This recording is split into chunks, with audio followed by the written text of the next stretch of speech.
ये कहानी है सेलेस्टियल्स की। सेलेस्टियल बहुत ही बड़े, पुराने और शक्तिशाली अंतरिक्ष जीव है जो कि ब्रह्मांड के सबसे शुरुआती जिंदा प्राणी है। ब्रह्मांड जब अस्तित्व में आया तो उसमें सिर्फ अंधेरा था। तब सेलेस्टियल के लीडर अरिशेम ने सबसे पहले सूरज का निर्माण किया, जिससे इस सृष्टि में उजाला हुआ। फिर उस सूरज की गर्मी और गुरुत्वाकर्षण से ग्रह और तारामंडल बने और ब्रह्मांड में जीवन की शुरुआत हुई। इस तरह से और भी कई सेलेस्टियल्स ने बहुत सी गैलेक्सीज बनाई, जिससे इस यूनिवर्स में एनर्जी का फ्लो शुरू हुआ और लाइफ आगे बढ़ने लगी। लेकिन इस एनर्जी के फ्लो को बनाए रखने के लिए और भी सेलेस्टियल्स की जरूरत थी। इसीलिए अरिशेम ने नए सेलेस्टियल्स को जन्म देने के लिए सजीव ग्रहों पर सेलेस्टियल्स के बीज बो दिए। एक नए सेलेस्टियल को जन्म लेने के लिए हजारों साल का वक्त लगता है और उसे बहुत सारी एनर्जी की जरूरत पड़ती है, और वो एनर्जी उसे मिलती है इंटेलिजेंट लाइफ से। पर किसी भी लिविंग प्लेनेट पर इंटेलिजेंट लाइफ को ग्रो होने में बहुत मुसीबतों का सामना करना पड़ता है। हर लिविंग प्लेनेट पर शुरुआत में एपेक्स प्रेडेटर्स यानी डायनासोर जैसे प्राणी होते हैं, जिनके रहते इंटेलिजेंट लाइफ शुरू नहीं हो सकती। इसीलिए उन्हें खत्म करने के लिए अरिशेम ने डेविएंट्स नाम के प्राणी बनाए और उसने उन्हें यूनिवर्स के सभी लिविंग प्लैनेट्स पर भेज दिया। इसके बाद डेविएंट ने डायनासोर्स को तो खत्म कर दिया, लेकिन डेविएंट्स की बनावट में एक कमी थी, इसीलिए वो विकसित होने लगे और वो खुद डायनासोर की तरह सबको मारने लगे। अपनी इस भूल को सुधारने के लिए अरिशेम ने इटर्नल्स नाम के नए जीव बनाए, जो कि इंसान के जैसे ही दिखते थे, मगर वो बहुत ही शक्तिशाली और अमर थे। फिर अरिशेम ने कई सारे इटर्नल्स को यूनिवर्स के हर लिविंग प्लेनेट पर भेज दिया, ताकि वो डेविएंट्स को मार सके और इंटेलिजेंट लाइफ की रक्षा कर सके। बाद में जब उन प्लैनेट्स की पॉपुलेशन काफी बढ़ जाती है, तब उसके अंदर से एक सेलेस्टियल बाहर निकलता है। इस प्रोसेस को इमर्जेंस कहा जाता है, जिसमें वो प्लैनेट तबाह हो जाता है। फिर वो नया सेलेस्टियल नए तारों और ग्रहों को बनाता है और इस तरह निर्माण और विनाश का चक्र चलता रहता है। ईयर 5000 BC में, यानी आज से 7000 साल पहले, अरिशेम ने 10 इटर्नल्स को प्लेनेट अर्थ पे भेजा सेलेस्टियल टियामट के इमरजेंस के लिए। वो 10 इटर्नल्स बहुत ही पावरफुल थे और उन सबके पास अलग अलग पावर्स थी। उन इटर्नल्स की लीडर थी एजैक, जो कि अरिशेम से डायरेक्टली बात कर सकती थी और वो अरिशेम का हर मैसेज बाकी इटर्नल्स तक पहुंचाती थी। एजैक और उसके साथियों ने इसके पहले भी कई सेलेस्टियल्स के पैदा होने में मदद की थी, लेकिन हर इमरजेंस के बाद अरिशेम एजैक के अलावा बाकी इटर्नल्स की याददाश्त मिटा दिया करता था, ताकि वो इमोशनली किसी से अटैच न हो। हर बार एजैक के सिवा किसी को भी ये मालूम नहीं होता था कि वो इमरजेंस के लिए उस प्लेनेट पर आए हैं, बल्कि उन्हें ये बोला जाता था कि वो ओलंपिया ग्रह के रहने वाले हैं और उन्हें डेविएंट्स को मारने वहाँ भेजा गया है। जब ये 10 इटर्नल्स पृथ्वी पर पहुंचे तो उन्होंने यहाँ के डेविएंट्स को मारना शुरू कर दिया और वो इंसानों के बीच घुल मिलकर रहने लग गए। उस टाइम पर इंसान की जिंदगी एकदम मामूली थी, पर ये इटर्नल्स टेक्नोलॉजी के मामले में बहुत एडवांस थे। इसीलिए उन्होंने अपनी शक्ति से इंसान के विकास में थोड़ी मदद की, ताकि जल्द से जल्द उनकी आबादी बढ़े। पर अरिशेम ने इटर्नल्स को ये हुक्म दिया था कि वो इंसानों को सिर्फ डेविएंट से बचाए और उनके बाकी मामलों से दूर रहे, ताकि वो पूरी तरह से इटर्नल्स पर डिपेंड न हो। फिर इटर्नल्स ने सदियों तक दुनिया के अलग अलग हिस्सों में जाकर डेविएंट्स को मारा और इंसानी सभ्यता का विकास किया। इसी बीच इकरिस और सर्सी नाम के 2 इटर्नल्स ने शादी कर ली और वो खुशी खुशी साथ रहने लगे। इकरिस एक बहुत ही ताकतवर और वफादार इटर्नल था, जो कि एजैक की हर बात मानता था। इसी वजह से एजैक ने ईयर 575 BC में, यानी पृथ्वी पे आने के 4500 साल बाद, इकरिस को अपने असली मिशन यानी इमरजेंस के बारे में बता दिया। ये सुन के इकरिस को बहुत बुरा लगा, लेकिन क्योंकि वो अरिशेम और एजैक का वफादार था, इसलिए उसने इस कड़वे सच को स्वीकार लिया और उसने धीरे धीरे सर्सी से दूरी बनाना शुरू कर दिया। फिर सन 1521 में सभी इटर्नल्स अलग हो जाते हैं, क्योंकि उन्होंने सभी डेविएंट्स को खत्म कर दिया था। इसके अलावा कुछ इटर्नल्स को अब एजैक की गुलामी पसंद नहीं आ रही थी और वो अपनी मर्जी से जीना चाहते थे। इसीलिए एजैक सबको आजाद कर देती है और वो सब अलग अलग रास्तों पर निकल जाते हैं। इसके कुछ साल बाद इकरिस भी सर्सी को छोड़कर चला जाता है, क्योंकि वो उसके सामने सच बोल के अपना मिशन बर्बाद नहीं करना चाहता था। फिर 500 साल बाद, यानी सन 2018 में, पृथ्वी पर इमरजेंस का वक्त आ गया, क्योंकि अब इस ग्रह की आबादी सही मात्रा में बढ़ चुकी थी। लेकिन तभी थैनोस ने इन्फिनिटी स्टोन्स का इस्तेमाल करके यूनिवर्स की आधी पॉपुलेशन को मिटा दिया। इससे दुनिया की आबादी घट गई और इमरजेंस रुक गया। लेकिन उसके 5 साल बाद, यानी सन 2023 में, एवेंजर्स ने इन्फिनिटी स्टोन्स जमा किए और यूनिवर्स की आधी पॉपुलेशन को फिर से जिंदा कर दिया। इससे इमरजेंस फिर से शुरू हो गया और धरती पर अब छोटे मोटे भूकंप आने लग गए। और क्योंकि अब इमरजेंस में सिर्फ 7 दिन रह गए थे, इसीलिए इकरिस एजैक से मिलने उसके घर जाता है। इकरिस इस बात से बहुत खुश था कि अब उनका मिशन पूरा होने वाला है, लेकिन एजैक इससे उदास थी।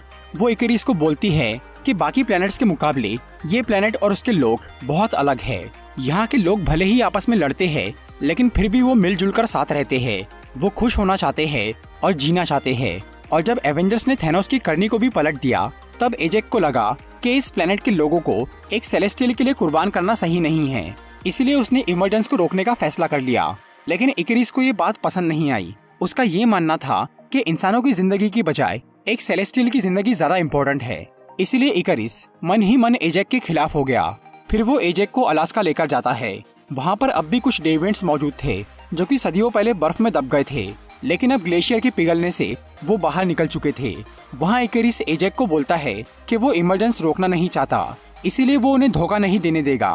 फिर वो एजेक को डेविएंट्स के सामने फेंक देता है और तब वहाँ डेविएंट्स का लीडर क्रो एजेक की पावर्स एब्जॉर्ब कर लेता है, जिससे वो मर जाती है। एजेक के पास रीजनरेटिव हीलिंग पावर थी, मतलब वो खुद को और दूसरे घायलों को ठीक कर सकती थी, और अब वो पावर डेविएंट क्रो को मिल जाती है। इसके साथ ही उसे एजेक की याददाश्त भी मिल जाती है, जिससे उसे समझ में आता है कि अरिशेम और इटर्नल्स ने उनके साथ क्या क्या किया है। फिर क्रो एजेक की पावर अपने साथियों में भी बांटता है, जिससे वो और ताकतवर बन जाते हैं और वो सभी इटर्नल्स को मारने निकल जाते हैं। उधर इकरिस एजेक की लाश को उनके घर पे छोड़ देता है ताकि किसी को भी उस पर शक न हो। दूसरी तरफ बाकी इटर्नल्स इस सब से बिल्कुल अनजान थे और वो इंसानों के बीच एक आम जिंदगी जी रहे थे। सर्सी अब लंदन के एक म्यूजियम में काम कर रही थी और वो स्प्राइट नाम की एक बच्ची जैसी दिखने वाली इटर्नल के साथ रह रही थी। सर्सी का इकरिस से रिश्ता खत्म हो गया था, इसीलिए अब वो अपने कलीग डेन विटमैन नाम के एक आदमी के साथ रिलेशनशिप में थी। फिर एक रात जब सर्सी, स्प्राइट और डेन एक पार्टी से घर जा रहे थे, तब उन पे डेविएंट क्रो हमला कर देता है। सर्सी और स्प्राइट उसे लड़ने की कोशिश करते हैं और तभी इकरिस भी वहाँ आ जाता है, लेकिन वो क्रो को मार नहीं पाता क्योंकि अब उसके पास एजेक की हीलिंग पावर थी। फिर किसी तरह से इकरिस क्रो को वहाँ से भगा देता है। इकरिस इमरजेंस तो होने देना चाहता था, लेकिन उसे अपने साथियों की भी फिक्र थी, इसीलिए वो उन्हें बचा रहा था। उधर डेन विटमैन को उस घटना की वजह से सर्सी, स्प्राइट और इकरिस की असलियत पता चल गई थी, इसीलिए सर्सी उसे अपने बारे में सब कुछ बता देती है और वो उसे छोड़कर चली जाती है। फिर स्प्राइट और सर्सी इकरिस के साथ बाकी इटर्नल्स को ढूंढने निकल जाते हैं ताकि वो सब मिलकर डेविएंट्स को खत्म कर सके। इकरिस तो यही चाहता था कि उसके साथी इमरजेंस तक किसी तरह बिजी रहे, इसीलिए वो सबका ध्यान डेविएंट्स पे ही लगा के रखता है। फिर वो तीनों एजेक से मिलने उसके घर जाते हैं और वहाँ पहुँचते ही उन्हें एजेक की लाश मिलती है, जिसे देखकर स्प्राइट और सर्सी को डेविएंट्स पे ही शक होता है। फिर जब सर्सी एजेक की लाश के पास बैठती है तो एजेक की बॉडी से वो एनर्जी बॉल बाहर निकलता है, जिसके जरिए वो अरिशेम से बात करती थी, और वो बॉल सर्सी के अंदर चला जाता है। और तब सर्सी को अरिशेम की एक झलक नजर आती है। एजेक ने मरने से पहले सर्सी को नया लीडर बनाने का सोच लिया था, क्योंकि सर्सी को इंसानों से बहुत प्यार था और वो ही इमरजेंस को रोक सकती थी। इसीलिए एजेक के मरने के बाद वो एनर्जी बॉल सर्सी को मिल जाता है। फिर इकरिस, सर्सी और स्प्राइट मुंबई जाते हैं इटर्नल किंगो से मिलने। किंगो अब एक बॉलीवुड हीरो बन गया था। जब वो एजेक के मरने की खबर सुनता है तो वो भी उनके साथ शामिल हो जाता है और फिर वो सब ऑस्ट्रेलिया जाते हैं इटर्नल गिलगमेश और थीना से मिलने। वहाँ पर सर्सी जब थोड़ा फोकस करती है तो वो अरिशेम से बात कर पाती है और तब अरिशेम सर्सी को इटर्नल्स और डेविएंट्स का पूरा इतिहास बताता है और वो उसे बोलता है कि उन्हें पृथ्वी पर सेलेस्टियल टियामट की इमरजेंस के लिए भेजा गया है। ये सुनकर सर्सी बहुत हैरान रह जाती है और वो अपने साथियों को इस बारे में बताती है और तब सभी लोग उस इमरजेंस को रोकने का फैसला करते हैं। इस काम के लिए वो इटर्नल ड्रूइग की मदद लेने का सोचते हैं। ड्रूइग के पास माइंड कंट्रोल की पावर थी, इसलिए वो ड्रूइग की मदद से टियामट को सुलाने का सोच रहे थे। फिर वो ड्रूइग से मिलने अमेज़न के जंगल में जाते हैं। वहाँ जब वो ड्रूइग को सब कुछ बताते हैं और उसे इमरजेंस को रोकने के लिए बोलते हैं तो वो थोड़ा घबरा जाता है, क्योंकि एक सेलेस्टियल का माइंड कंट्रोल करना बहुत मुश्किल काम था। ड्रूइग सोचने के लिए थोड़ा वक्त लेता है, इसीलिए बाकी सब लोग वहीं रुक जाते हैं। उसी रात उस जगह पर डेविएंट्स हमला कर देते हैं। कुछ डेविएंट्स को तो इकरिस और किंगो मार देते हैं, लेकिन डेविएंट्स का लीडर क्रो गिलगमेश को मार के उसकी पावर एब्जॉर्ब कर लेता है, जिससे वो बहुत पावरफुल बन जाता है और उसका रूप भी बदल जाता है। इसके अलावा वहाँ एक अजीब घटना होती है। सर्सी, जो कि पहले अपनी शक्तियों से सिर्फ बेजान चीजों का ही रूप बदल सकती थी, वो जब एक डेविएंट को छूती है तो वो एक पेड़ बन जाता है। मतलब सर्सी की शक्ति अब विकसित हो गई थी और वो अब जिंदा लोगों का भी रूप बदल पा रही थी। फिर वो सब गिलगमेश का फ्यूनरल करते हैं और वो इटर्नल फेस्टोस को ढूंढने निकल जाते हैं। फेस्टोस उनकी टीम का साइंटिस्ट था, जो कि इन्वेंशन करने में बहुत एक्सपर्ट था। वो लोग फेस्टोस की टेक्नोलॉजी और ड्रूइग की पावर से टियामट को बेहोश करने की सोच रहे थे। फिर वो सब शिकागो जाकर फेस्टोस से मिलते हैं और उसे कन्विंस करके अपने साथ शामिल कर लेते हैं। इसके बाद वो इराक जाकर वहाँ से अपना स्पेसशिप बाहर निकालते हैं। उस शिप के अंदर इटर्नल मकारी थी, जो कि कई साल से वहीं रह रही थी। मकारी एक डेफ इटर्नल थी, जो कि अपनी पावर से बहुत तेज दौड़ सकती थी। वहाँ फेस्टोस सबको ये बोलता है कि वो अपनी टेक्नोलॉजी से सभी इटर्नल की पावर को कंबाइन कर सकता है और उस कंबाइंड पावर का इस्तेमाल करके ड्रूइग टियामट को सुला सकता है। इस प्रोसेस का नाम था यूनीमाइंड, जिसके लिए फेस्टोस कुछ ब्रेसलेट्स बनाना शुरू करता है और वो मकारी को इमरजेंस की लोकेशन ढूंढने भेजता है।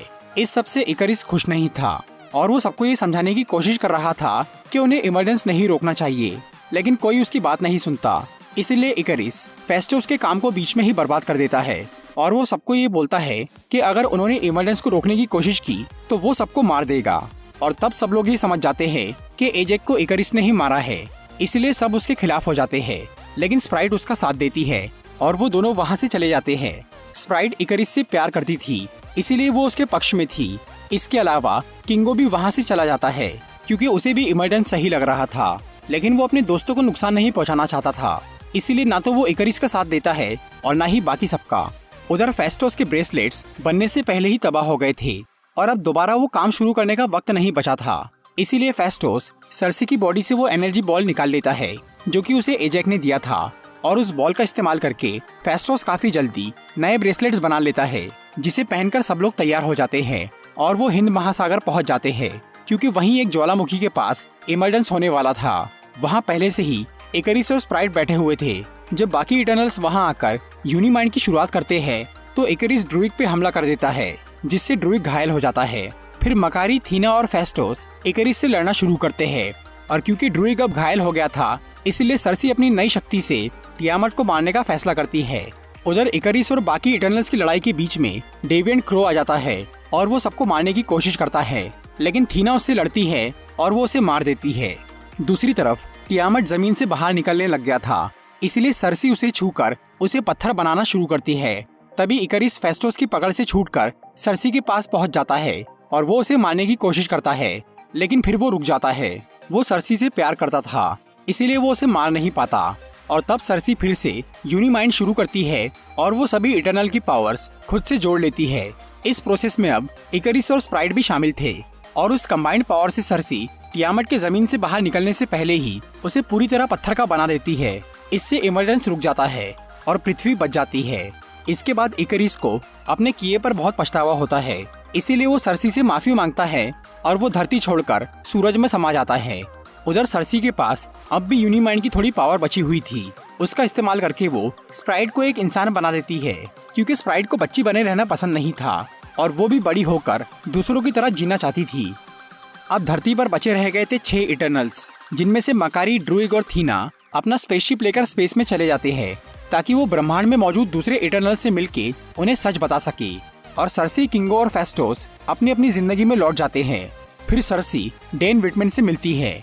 डेन उसे प्रपोज करता है और वो सर्सी को अपनी फैमिली की हिस्ट्री के बारे में बताने की कोशिश करता है, लेकिन तभी सेलेस्टियल अरिशेम पृथ्वी के पास पहुंच जाता है और वो सर्सी, किंगो और फेस्टोस को अंतरिक्ष में लेकर चला जाता है।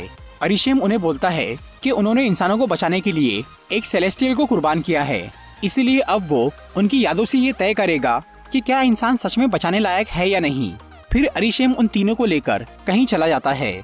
उसने फिलहाल तो पृथ्वी को बख्श दिया था, लेकिन वो कुछ समय बाद वापस लौटेगा और अपना फैसला सुनाएगा।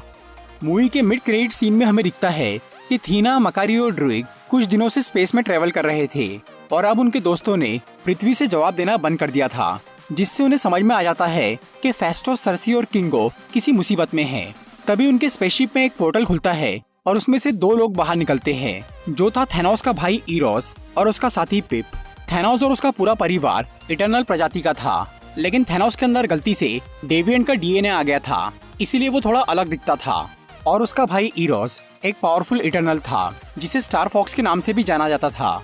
यहाँ वो थीना, मकारी और ड्रूइग को बताता है कि उनके साथी बहुत बड़ी मुसीबत में है और वो उन्हें बचाने में उनकी मदद कर सकता है।